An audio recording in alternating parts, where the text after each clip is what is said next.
Poland থেকে 10 ঘন্টা train যাত্রা শেষে ইউক্রেনে পদার্পণের মাধ্যমে ইতিহাস সৃষ্টি করলেন নরেন্দ্র মোদী। 1991 সালে সোভিয়েত ইউনিয়ন থেকে স্বাধীনতা পাবার পর প্রথম কোনো ভারতীয় প্রধানমন্ত্রীর ইউক্রেন সফর এটি।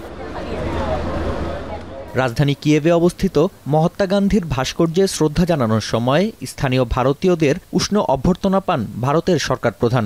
বন্ধুসুলভ ভঙ্গিতে সাক্ষাৎ করেন ইউক্রেনের প্রেসিডেন্ট ভলোদিমির জেলেনস্কির সঙ্গে। এ সময় যুদ্ধে নিহত ইউক্রেনের শিশুদের স্মরণ করা হয়। মোদির ইউক্রেন সফরকে ঐতিহাসিক বলার কারণ বিবাদমান দুপক্ষকে সংলাপের টেবিলে বসানোর প্রচেষ্টা। শান্তি ফেরাতে দেশ হিসেবে ভারত এমনকি ব্যক্তিগতভাবেও কাজ করতে প্রস্তুতের কথা জানান মোদি। যুদ্ধের বদলে আলোচনার টেবিলে বসার আহ্বানও ছিল ভারতের প্রধানমন্ত্রীর কণ্ঠে। मैं आपको विश्वास दिलाना चाहता हूं कि शांति के हर प्रयास में भारत अपनी सक्रिय भूमिका निभाने के लिए तैयार है। व्यक्तिगत रूप से मैं भी अगर इसमें कोई योगदान कर सकता हूं तो मैं जरूर करना चाहूंगा। एक मित्र के रूप में मैं आपको विश्वास दिलाता हूं। কিয়েভের সার্বভৌমত্ব ও আঞ্চলিক অখণ্ডতা সমর্থন করায় মোদি সরকারকে ধন্যবাদ জানিয়েছেন জেলেনস্কি। জানান শান্তি প্রস্তাব তৈরিতে কাজ করছে নয়াদিল্লি। পুতিনকে আটকাতে ভারত গুরুত্বপূর্ণ ভূমিকা পালন করবে বলে আশাবাদ ইউক্রেনের প্রেসিডেন্টের।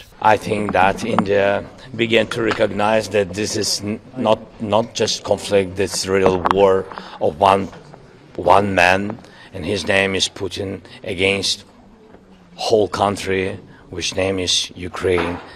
And you're a big country, you have big influence, and you can stop Putin.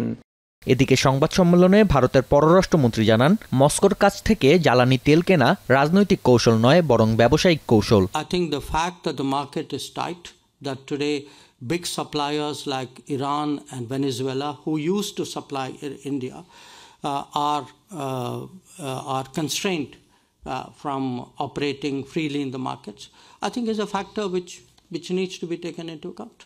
ঐতিহাসিক এই সফরে খাদ্য ও ওষুধ সহ 4টি সমঝোতা চুক্তি সই করেছে ভারত ও ইউক্রেন। দ্রুতই ভারত সফরের আশা প্রকাশ করেছেন ভলোদিমির জেলেনস্কি। নাফি আরমান মনন, এখন বিশ্ব। 250-টিরও বেশি ডিজাইন অপশন নিয়ে ওয়ালটন স্মার্ট ফ্রিজ, বোঝে আপনার প্রয়োজন।